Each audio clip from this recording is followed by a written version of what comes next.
حضرت حر کی شہادت کے بعد امام حسین علیہ السلام کا ایک ایک ساتھی اللہ کے دین پہ قربان ہوتا جاتا ہے۔ حضرت عباس کے جتنے بھی بھائی تھے وہ سب امام حسین کے قدموں میں قربان ہوتے ہیں۔ جناب عباس کے بیٹے قربان ہوتے ہیں۔ حضرت حبیب ابن مظاہر اپنی کمر میں لاٹھی کو باندھ دیتا ہے تاکہ وہ جھکی ہوئی کمر سیدھی ہو جائے، اور آپ میدان میں جا کے شہادت کا جام پی لیتے ہیں۔ جناب اون و محمد شہید ہو جاتے ہیں۔ بس جیسے ہی عزیز و اقارب شہید ہونے لگتے ہیں، اتنے میں شہزادہ قاسم امام حسین کی خدمت میں آ کے عرض کرتا ہے، اے میرے چچا، مجھے بھی اجازت دیں تاکہ میں بھی آپ کے قدموں میں قربان ہو جاؤں۔ امام حسین فرماتے ہیں، اے میرے پیارے بھتیجے، تو میرے بھائی حسن کی نشانی ہے۔ بس قاسم آ کے اپنی ماں کو بتاتے ہیں۔ آپ کی ماں بی بی ام فروا فرماتی ہے، اے بیٹے، تمہارے بابا حسن نے یہ وصیت کی تھی، ایک وقت ایسا آئے گا جب پوری دنیا میرے بھائی حسین کے خلاف ہو جائے گی۔ اس وقت یہ تعویذ جو قاسم کے بازو پہ بندھا ہوا ہے، اس کو کھولنا تاکہ میرا بھائی میرے بیٹے قاسم کو اجازت دے دے اور میرا بیٹا قاسم میرے بھائی حسین کے قدموں پہ قربان ہو جائے۔ بس شہزادہ قاسم کو اجازت ملتی ہے، آپ میدان میں جاتے ہیں۔ جیسے ہی آپ شیر کی طرح لڑتے ہیں، مغرب کا لشکر مشرق کی طرف، مشرق کا لشکر مغرب کی طرف بھاگتا ہے۔ آپ گھوڑے کی زین سے زمین پہ آتے ہیں اور آپ کا جسم پامال ہو جاتا ہے۔ امام حسین جیسے ہی اپنی بھتیجے کی لاش پہ پہنچتے ہیں تو جیسے پھولوں کو چنا جاتا ہے، ویسے ہی آپ نے اپنے بھتیجے کے جسم کے ٹکڑے ہوا میں جمع کیے۔ بس جیسے ہی قاسم کی پامال لاش خیام میں پہنچتی ہے، بیبیاں روتی ہیں۔ اتنی دیر میں جناب عباس فرماتے ہیں، اے میرے مولا حسین، اب تمام ساتھی شہید ہو گئے ہیں، مجھے اجازت دے دیں۔ امام حسین فرماتے ہیں، اے عباس، تو فوج کا سپہ سالار ہے، تجھے اجازت کیسے دوں؟ جناب عباس فرماتے ہیں، مولا، اب اس فوج میں سوائے اکبر اور آپ کے کوئی نہیں رہا۔ پھر آپ فرماتے ہیں، اے میرے مولا، بچے بہت پیاسے ہیں، 3 دن مسلسل پیاسے رہنے کی وجہ سے اب بچوں سے پیاس برداشت نہیں ہوتی اور مجھ سے ان کا تڑپنا دیکھا نہیں جاتا، مجھے حکم دیں میں دریا سے پانی لے کے آؤں۔ امام حسین فرماتے ہیں، اے عباس، جا اپنی بہن زینب کے پاس، اگر زینب اجازت دے دے تو پھر نہر فرات چلے جانا۔ جناب عباس بی بی زینب سے اجازت لے کے میدان میں آتے ہیں اور شیر کی طرح حملہ کر کے دریائے فرات تک آ پہنچتے ہیں۔ مشک میں پانی بھر کے بس واپس پلٹ ہی رہے تھے، اتنی دیر میں عمر بن سعد کہتا ہے، دیکھتے کیا ہو، اگر پانی حسین کے خیام تک پہنچا تو ان کو مات دینا بہت مشکل ہے۔ عباس کو گھیر لو اور دور دور سے تیر چلاؤ، وار کرو تاکہ عباس خیمے تک پانی نہ پہنچا سکے۔ بس جناب عباس کی یہی کوشش ہوتی ہے کہ چاہے کچھ بھی ہو، یہ پانی بی بی سکینہ اور امام حسین کے بچوں تک پہنچے۔ ظالم تیروں کی بارش کرتے رہتے ہیں۔ اتنی دیر میں ایک ظالم چھپ کے جناب عباس پہ وار کرتا ہے کہ آپ کا ایک بازو قلم ہو جاتا ہے۔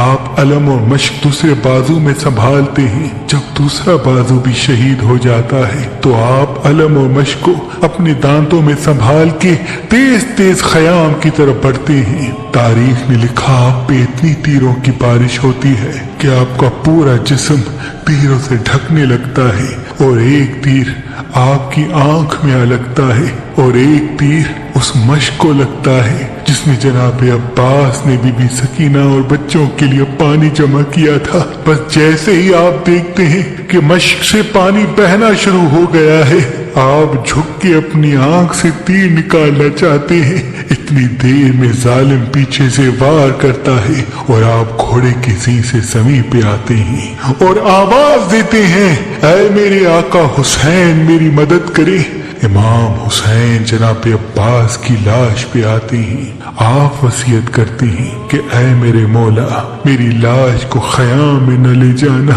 क्योंकि सुबह से लेके अब तक आपने बहुत लाशें उठाई हैं और मैं बच्चों से शर्मसार हूँ कि मैंने पानी सकीना और असगर तक नहीं पहुँचाया। बस मौला हुसैन खाली मश्क और अलम लेके ख़याम में आते हैं। बच्चे दूर से जब अलम को देखें तो उन्हें लगा शायद अब्बास चाचा आ रहे हैं, लेकिन देखते हैं कि खाली मश्क है और खून से भरा हुआ अलम इमाम हुसैन लेके आ रहे हैं और चचा इमाम हुसैन के साथ नहीं। बस बच्चे रोना शुरू करते हैं। इमाम हुसैन बच्चों को दिलासा दे के कहते हैं कि तुम्हारी प्यास को रहती दुनिया तक याद रखा जाएगा। मेरे नाना के दीन को बचाने के लिए ऐ मेरे बच्चों, तुम्हारा प्यासा रहना जरूरी है। इतनी देर में जनाब अली अकबर फरमाते हैं, बाबा अब मुझे भी इजाजत दें। इमाम हुसैन शबीर रसूल अली अकबर का माथा चूमते हैं। आप अपनी माँ और बहनों से इजाजत लेके मैदान में आते हैं और खुतबा देते हैं, ऐ लोगों देखो, मैं तुम्हारे रसूल मोहम्मद मुस्तफ़ा सल्लल्लाहु अलैहि वसल्लम का हम शक्ल हूँ। मैं वो बेटा हूँ जिसको मेरे बाबा हुसैन ने दुआ मांग के अल्लाह से मांगा था कि ऐ अल्लाह मुझे ऐसा बेटा दे दे जो तेरे रसूल की सूरत हो। ऐ लोगो, हम आले मोहम्मद हैं, क्यों हम पे सितम कर रहे हो? हमारा रास्ता क्यों रोका है? हमें छोड़ो, हम कहीं दूर चले जाएंगे। जालिम कहते हैं, अकबर की बात न सुनो, इसको शहीद कर दो। तारीख ने लिखा, सैकड़ों यजीद के फौज के सिपाही अली अकबर पे हमला करते हैं। देर तक आप लड़ते रहते हैं। बिलाखिर एक जालिम अली अकबर के सीने में बर्छी मारता है और हंस के ये कहता है कि अब देखते हैं कि बूढ़ा बाप इस जवान बेटे की लाश से ये बर्छी कैसे निकालता है। और ये कह के बर्छी पीछे से तोड़ देता है। बस अली अकबर घोड़े की जीं से जमीन पे आते हैं और आवाज देते हैं, बाबा मेरी मदद करें। इमाम हुसैन कभी उठते हैं कभी गिरते हैं। तारीख ने लिखा, जैसे कोई बच्चा अपने घुटनों के सहारे चलता है, वैसे ही आप आके अपने बेटे की लाश पे पहुंचते हैं और आवाज बुलंद करते हैं, ऐ अल्लाह मैंने इस्लाम के लिए अपना अकबर भी कुर्बान कर दिया। आप देखें कि अली अकबर का एक हाथ आपके सीने पर है। आप पूछते हैं, ऐ मेरे बेटे क्या कोई तकलीफ है? जनाब अकबर फरमाते हैं, बाबा एक जालिम ने मेरे सीने में बर्छी मारी और कहता गया, अब देखते हैं ये बूढ़ा बाप अपने बेटे के सीने से ये बर्छी कैसे निकालता है। बस इमाम हुसैन अली अकबर का हाथ सीने से हटाते हैं और एक हाथ अपना ज़मीन करबला पे रखते हैं, एक हाथ से बर्छी को पकड़ते हैं और कहते हैं, ऐ दादा इब्राहिम देख मैं अपना इस्माइल कैसे ज़िबा करता हूँ। जैसे ही खींचते हैं तो अली अकबर इमाम हुसैन की गोद में तड़पने लगता है। आप कहते हैं, ऐ अल्लाह मेरे बच्चे की कुर्बानी कबूल करना। बस अली अकबर की लाश को उठाए ख़याम में आते हैं और बीबी उम्मे लैला और बीबी ज़ैनब से कहते हैं, मेरे बेटे की कुर्बानी कबूल हो गई। फिर आप मैदान में आके हुज्जत तमाम करते हैं और कहते हैं, ऐ मेरे नाना की उम्मत, मैं तुम्हारे रसूल का नवासा हूँ और इन ख़याम में तुम्हारे रसूल की बेटियां हैं। हमने 3 दिन से पानी नहीं पिया, हमारा क्या कसूर है? वो सब कहते हैं, तुम्हारा ये कसूर है कि तुम अली के बेटे हो। यहाँ सब अली की औलाद से बदला लेने आए हैं। इमाम हुसैन फरियाद बुलंद करते हैं कि हल मिन नासिर यंसुरना, है कोई मुझ गरीब की मदद करने वाला? तमाम लोग हंसते रहते हैं, लेकिन ख़याम में एक झूले से शहजादा खुद को गिरा देता है और आवाज बुलंद करता है, ऐ मेरे मौला अभी मैं जिंदा हूँ। जब रोने की आवाज इमाम हुसैन के कानों तक आ पहुँचती है, आप खैमे में आते हैं और कहते हैं कि ऐ बीबियो, अभी तुम्हारा वारिस जिंदा है, क्यों इतनी जोर से रो रही हो? बीबियां कहती हैं जैसे ही आपने हल मिन नासिर यंसुरना की सदा दी, ये बच्चा तब से मुसलसल तड़प रहा है। इमाम हुसैन अली असगर को सीने से लगाते हैं और उस 6 माह के बच्चे को मैदान में ले आते हैं और कहते हैं, ऐ जालिमों, अगर तुम्हारी जंग है तो मुझसे है। इस 6 माह के बच्चे ने तुम्हारा क्या कसूर किया है?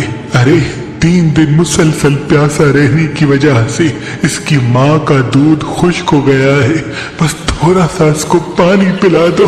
फौजे यजीद हंसती जाती है और कहती है, ऐ हुसैन, अगर बच्चा इतना ही प्यासा है तो इसे कह दो कि खुद हमसे पानी मांगे। इमाम हुसैन अली असगर को देख के कहते हैं और फरमाते हैं, ऐ मेरे बेटे, अपने नाना की उम्मत से पानी मांग। अली असगर फौज की आंखों में आंखें डाल के कहते हैं, ऐ मेरे नाना रसूल अल्लाह की उम्मतियों, मैं तुम्हारे रसूल का बच्चा हूँ और 3 दिन का प्यासा हूँ, मुझे थोड़ा पानी दे दो। अली असगर का वो तड़पना और आपके अल्फाज में वो दर्द सुन के फौजी यजीद हिल जाती है।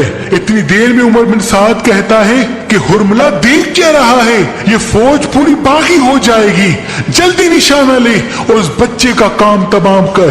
बस वो हुरमला 3 नोकों वाला तीर निकालता है। तारीख ने लिखा वो तीर इतना वजनी था कि अली असगर को चीर के इमाम हुसैन के बाजू पे आ लगता है। अली असगर मुस्कुराते रहते हैं और आपके जिस्म से खून बहता जाता है।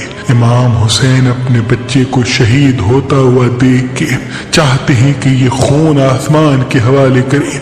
आसमान तड़प के कहता है, ऐ नवासाए रसूल, हम कयामत तक पानी नहीं बरसाएंगे, आप चाहते हैं खून को जमीन के हवाले करें।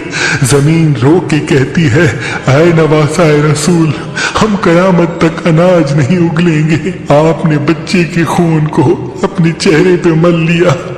और खयाम में आके बीबी रुबाब को अस्कर देते हैं और कहते हैं, तुम्हारे अस्कर की कुर्बानी कबूल हो गई। बस फिर फटे पुराने कपड़े पहन के अपने बेटे सज्जाद के खेमे में आते हैं, जो उस वक्त बिस्तर बीमारी पे होता है। आप फरमाते हैं, ऐ सज्जाद, अपने बाप का आखिरी सलाम कबूल कर। इमाम सज्जाद चाहते हैं कि मुझे भी इजाजत मिले मैदान में जाने की। इमाम हुसैन फरमाते हैं, सज्जाद, तुम्हारा इम्तिहान इतना आसान नहीं बेटा, हमें शहीद हो लेने दो, उसके बाद तुम्हें बेटियों और बहनों के साथ कैदी होना है और कूफा और शाम के बाजारों में पत्थर खाने हैं। फिर तमाम बीबियों से अलविदा कह के मैदान में आते हैं। तारीख ने लिखा, आपने खुतबा दिया और उस खुतबे में ये फरमाया, ऐ जालिमों, इस लश्कर में काफी ऐसे लोग भी मौजूद हैं जिन्होंने खुद अपनी आंखों से देखा है कि मेरे नाना हजरत मोहम्मद मुस्तफ़ा सल्लल्लाहु अलैहि वसल्लम मुझे अपने कंधों पे उठा के घुमाया करते थे, मुझे अपनी जबान चुसाया करते थे और ये कहते थे कि हुसैन और मिन्नी व अना मिनल हुसैन, मैं हुसैन से हूँ, हुसैन मुझसे है। उमर बिन साद और शिमर जोर जोर से हंसते हैं और कहते हैं, हुसैन की बात न सुनो और हमला कर दो। तारीख ने लिखा, सैकड़ों सिपाही इमाम हुसैन पे वार करते हैं। इमाम हुसैन सबको फिन्नार करते हैं। फिर हजारों का लश्कर एक साथ हमला करता है।